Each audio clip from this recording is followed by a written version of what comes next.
Hey guys, John from Bike Fit Advisor. So you get off your bike and you have new knee pain, something that's just crept up. What do you do?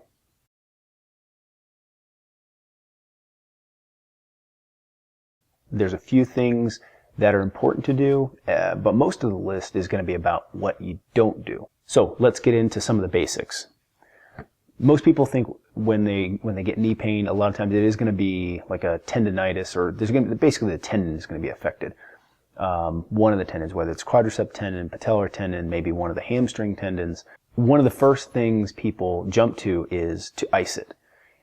And this is okay, actually. This is actually on the first day or the second day, this can be perfectly fine to do. I like to caution people not to think about freezing the area. Just think about cooling it off. So a light icing. You can use just about anything. I would not put ice directly against the skin, however. The proverbial bag of peas works great with just a thin towel layer between it to cool the area off in a few minutes. This is not something you necessarily do if you've had knee pain, some of this tendonitis for, say, 14 days or 10 days even, because at this point, after about 10 to 14 days, it's no longer tendonitis. It's something that's called tendinosis, and it's a completely different animal. It needs to be treated differently, and the ice is generally not going to help. And it has a good chance of actually negatively affecting it. But this is that's another video all into itself. So, but on day 1, day 2, a little bit of ice after you get off the bike is fine. I would not do it right away, however. One thing I'd like to throw in here is, and this is something that I've experienced in about my years of doing this. Often, especially front of the knee pain, we talked about icing, and that can be important, especially in those first few days, to do a little bit of it. It can help. However, I wouldn't discount using heat as well, something to warm the tissues up, especially if they get tight or stiff feeling after a long break or after you've been sitting for a while. The front of the knee gets notoriously poor blood supply, and so just a little bit of warmth can sometimes facilitate some of the extensibility, the elasticity of the tissue. After a few days past the injury, and if it's still bothering me, I tend to, for people, I tend to give some warming modalities and some cooling modalities equal weight. This comes down to one of the things that we don't want to do, and that namely is stop moving. The worst thing you can do is sit in a car for an extended period of time. So what you want to work on, the best thing to do is to just keep the knee moving. Every few minutes you want to make sure it's bending and straightening fully, just to work the tissues through their full range of motion. That'll kind of keep things elastic. It'll keep blood flowing to the area. Throughout the next few hours, this should be the case. So if you have to get off your bike and you're going into work, you're going to be sitting at a desk, you want to make sure that you can either get up frequently or be at least bending and straightening that knee frequently to kind of keep that tissue moving. Do we need to do an aggressive stretching routine? No. Aggressive stretching isn't necessarily going to help. A lot of these injuries are stretch injuries. So I intend to, instead of having people focus on stretching, I like to have them focus further, again, on just keeping things moving. But that said, if part of your routine is to do a light mobility routine after you ride, or some yoga or something like that, that's perfectly fine. Just moderate the stresses that you're putting through that knee. We don't want to aggressively move things. Just keep it moving. After at least an hour, this is when I would think about maybe putting some ice on it. And especially when you are gonna be forced to sit or be stationary for a period of time. Then this would be a good time to use the ice on there. Again, think about cooling the area, and I would focus on just a few minutes. I usually tell people anywhere from 4 to 8 minutes is plenty of time to kind of cool the area off. In the same vein as keeping it moving, we can actually also just do some really basic soft tissue work, some basic massage. Even just rubbing the tissue around the knee can help to just keep the tissue mobile, keep it flexible, keep it elastic, and can actually help decrease some of our pain perception with it. So I encourage people often to just do really simple. It often doesn't take any special training to do a really basic version of this. You're just moving the tissue, kind of digging your thumb or your fingers into it just a little bit, just to kind of keep the tendons mobile.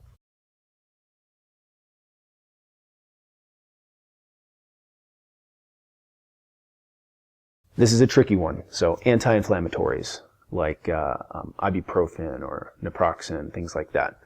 Should you take them?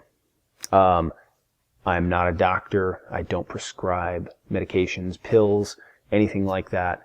You need to come up with the solution on your own for this one.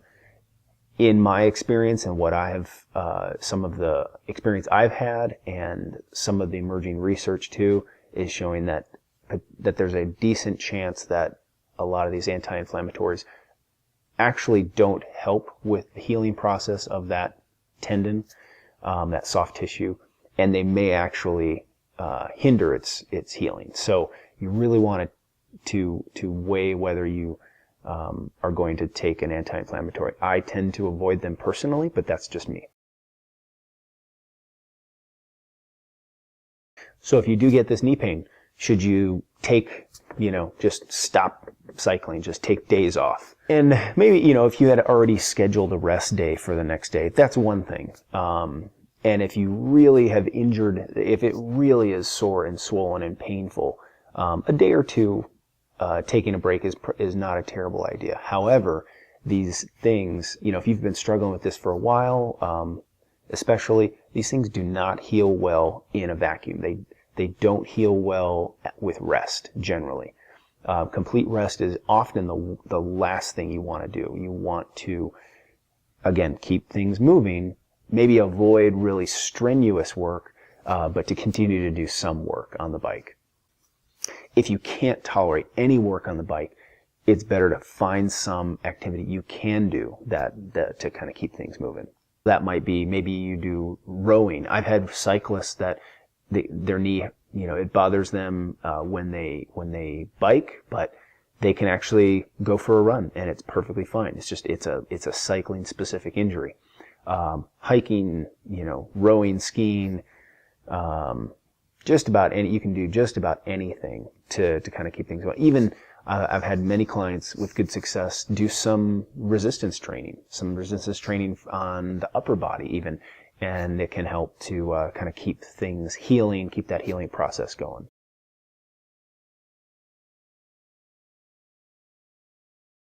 By far, the most important thing you have to do after something like this happens, though, is you have to do a post-mortem of sorts on things. We have to figure out what caused it. Now, a lot of times it can seem like it comes out of the blue, but they never really come out of the blue.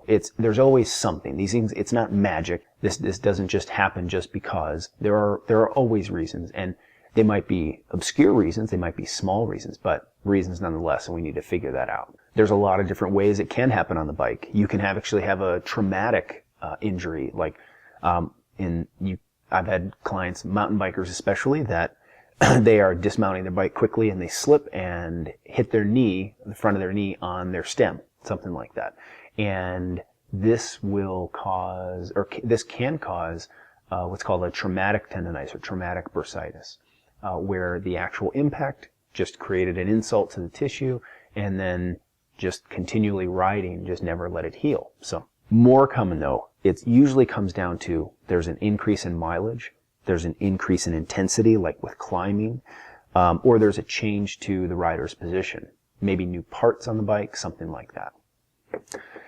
But let's just take, for example, this out of the blue scenario, something that, just seems like, gosh, nothing has changed. I don't feel like I was riding excessively long or climbing excessively much. No parts have changed, anything like that.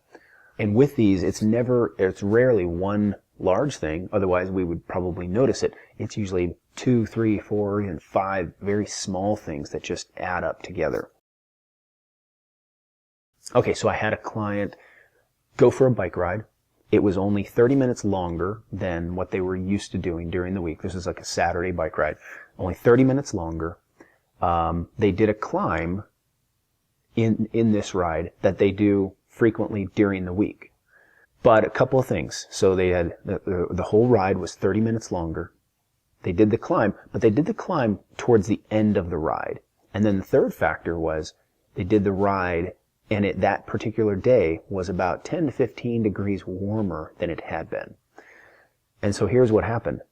A little bit longer ride, a little bit warmer temperatures, and didn't adjust the clothing, appropriately, and hadn't really acclimated to the warmer weather. And had the climb later in the ride. So they did the climb when they were more fatigued. This fatigue, what we kind of came after some testing, what we came to figure out is the fatigue caused them to, as they tired, they were on the climb, they were trying to get more leverage into the pedals. And so they shortened up the grip on the handlebars, and they just incrementally, just a tiny shift on the saddle, they slid forward on the saddle. And this did two things. One, it brought the hips over the feet a bit more, which caused the knee to flex just a couple of degrees more. We estimated based on their previous measurements, normally their knee flexion at the top of the pedal stroke was about 118 degrees. And we guessed based on this, on some testing, that was probably they went to about 122 or 121 when they shifted the hips forward and shortened the reach of the hands. And this was enough, this couple of degrees, but repetitively, a couple of degrees extra of flexion was a couple of degrees extra of loading on the tissues at the front of the knee. Add to the fact that when we scoot forward like that and we change our position, we do run the risk of increasing our quad dominance with our pedal stroke. It tends to take the hip extensors, the glute muscles, out of the equation. And so not only were they flexing the knee more, they were putting more strain through the kneecap, and quadriceps were doing a smaller, a tiny percentage greater of the work than they had been.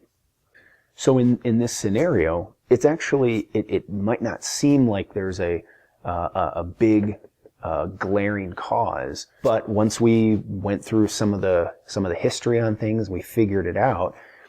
Basically, all this client needed to do, and this is something that you guys out there can probably make use of, is after the fact, this person just needed to modify their riding for a few days after this happened, and so moderate the distance that they rode. So this rider, she went back to riding her typical weekday distance for just that week, just to kind of stay, instead of going up to 50, 60 miles, she stayed in the 35 to 40 mile range. She moderated her climbing. She still did some climbing, but she didn't do it as much, and she didn't do it as late in the ride. She would do it sort of right in the middle of the ride after she was warmed up.